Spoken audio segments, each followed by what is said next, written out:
Bonjour, cette vidéo a pour but de vous expliquer les bases du partage d'écran. Veuillez noter qu'une version avancée est également disponible. Cette capsule vous présentera deux méthodes distinctes de partage d'écran, soit le partage du bureau de l'ordinateur ou encore le partage d'une application spécifique.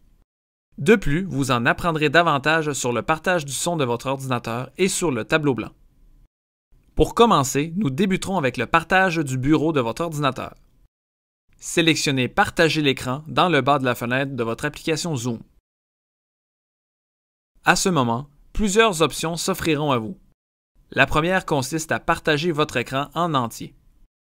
Sélectionnez « Ordinateur de bureau » puis cliquez sur « Partager l'écran » situé dans le coin inférieur droit de la fenêtre. Tout d'abord, la barre de menu et la fenêtre d'affichage vidéo seront superposées à votre partage d'écran. Vous pouvez les déplacer au besoin en maintenant un clic gauche de la souris. Vous pouvez également déplacer la barre de menu à l'aide de la flèche. Sur cette barre, vous trouverez quelques options supplémentaires à la barre de menu précédente. Vous pourrez, entre autres, démarrer un nouveau partage,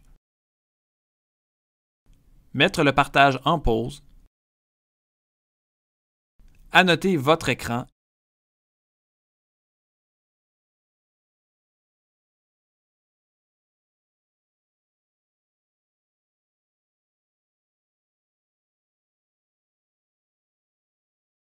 et, enfin, donner le contrôle de la souris et du clavier à un participant.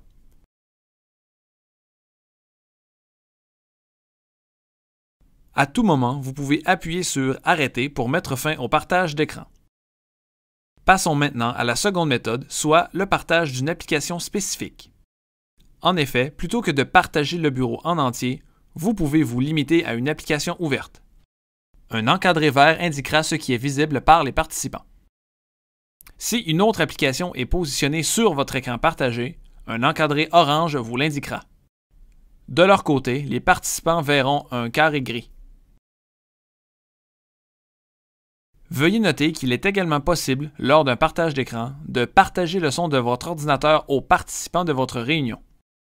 Un message vous invitera à fermer le haut-parleur de votre ordinateur afin d'éviter un retour de son. Évidemment, si vous utilisez des écouteurs, vous n'aurez pas ce problème. De plus, si vous faites jouer une vidéo en plein écran, il est recommandé de choisir l'option pour optimiser le partage de la vidéo dans le menu Plus. Cependant, pour une meilleure qualité, assurez-vous que cette option n'est pas cochée si vous n'êtes pas en plein écran. Enfin, une autre fonctionnalité intéressante consiste au partage d'un tableau blanc.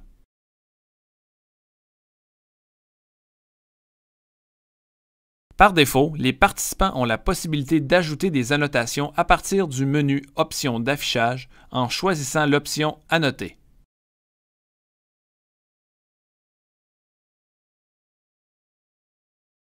Si vous souhaitez les en empêcher, choisissez Désactiver les annotations des participants dans le menu Plus situé dans le coin inférieur droit. Lorsque vous mettez fin à votre partage du tableau blanc, les modifications sont conservées, contrairement aux autres partages. Il vous est donc possible d'y revenir un peu plus tard. Nous espérons que cette capsule Fadio vous a été utile.